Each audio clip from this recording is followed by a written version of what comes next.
Hey guys, it's Shawn with ftmKICKSTART. This week's topic is on bullying.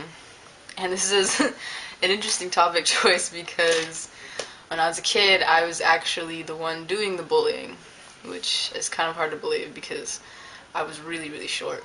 Shorter than most of the people in my class.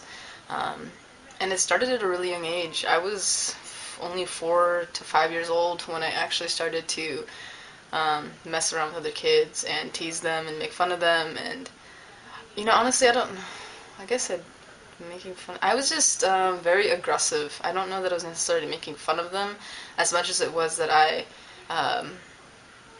was just very angry inside, and I had a lot of social issues due to the fact that I was adopted, and before being adopted, I was in different living situations, and I guess that just really affected my mental state because I really wasn't nice to other kids, and I frequently remember, especially with the boys, I would always make the boys cry, and not in like the cute way either. I was sincerely mean, and I would get in trouble a lot. I remember always trying to stop the kids from telling on me and reporting me to the teachers. And I always be like, I'm sorry, forgive me. And it's a total lie. I just didn't want to get in trouble. And I don't know, it gave me some sort of satisfaction being that young and being angry inside and having a place to displace it on others, which was really bad. Again, I was really rough. There was an incident where my preschool teacher, I think his name was Mr. Sunny, I don't remember, but his daughter was in his class, and it was Halloween, or the week of Halloween, because we were all dressed up, and one of the girls was dressed up as a little mermaid, and she had this bright red wig on, and it at the time, kids with red hair really freaked me out. I don't know why. But anyway, so I was already kind of had this disposition of like, I don't like you. And we were playing house, and I think she was supposed to be a robber or something, and when she tried breaking into the house, I took it to the next level of imagination and hit her over the head with one of the toy frying pans. Needless to say, I got in a lot of trouble because the redhead was actually my teacher's daughter. And that was really scary. I will never forget sitting in that office and just being put on timeout and being scolded because he was really, really mad. Well, of course, it was his daughter. So incidents like that happened, and I think it got to the point where they actually reported me to my parents and said, hey, your child could get kicked out because they're just too aggressive. So I don't know that my behavior necessarily changed after that, but I do know that when we moved about a year or two later into a whole new living situation environment, I was the new kid. I didn't know anybody, and the tables turned. Suddenly I was the social outcast that no one talked to, and I didn't have friends, and eventually even I was bullied by this really obnoxious kid that sat next to me, and I absolutely hated him. He was so mean and annoying. So that was interesting.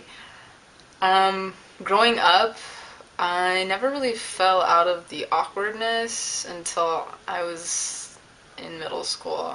For a long time, I really didn't have many friends.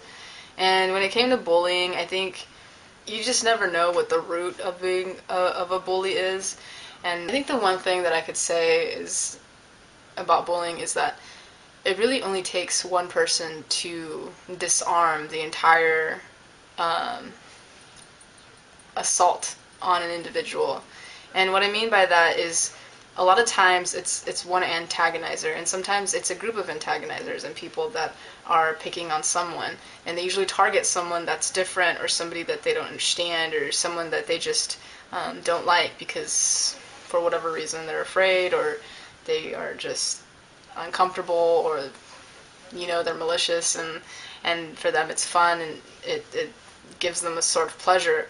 But I do know that the best thing is it only takes one person to actually diffuse that situation. So if you can if you have like a child, I know that one thing that I'm going to do is I'm going to teach them the difference between right and wrong, and to speak out, because a lot of times it only takes that person that has confidence to speak out, and it in turn gets everyone else to also speak up, to find that courage. It, you know, a leader, and helps them find their voice, because a lot of times with bullying, more than one person is normally uncomfortable with it. It's usually several people that are also uncomfortable with it. And all good news though, I'm not a bully anymore.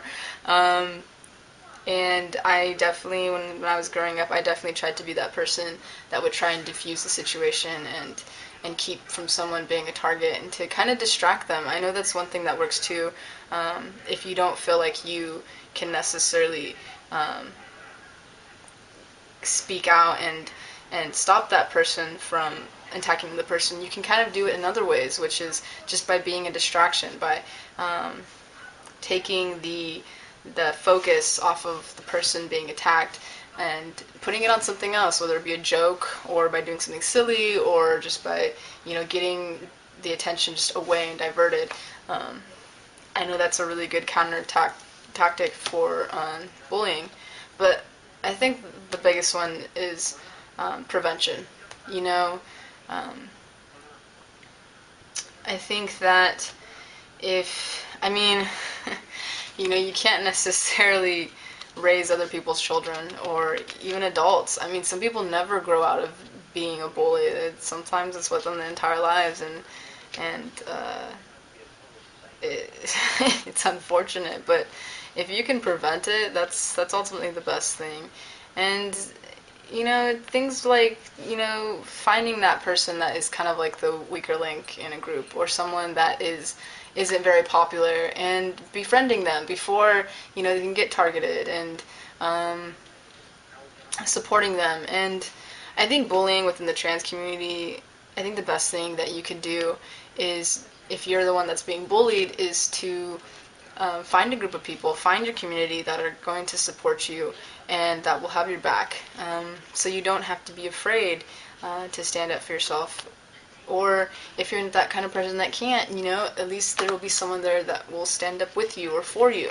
I think that's ultimately the best thing that you can do. And also educating people. A lot of times people, when it comes to the unknown, it's because they're afraid, and sometimes it just takes some education and making it not seem so taboo to them, and making it normal, you know, humanizing it, knowing that letting them know that there is a person inside, and that you're human, and that you're normal, you know, everybody has their challenge. And I think that's another thing that can help when it comes to being bullied.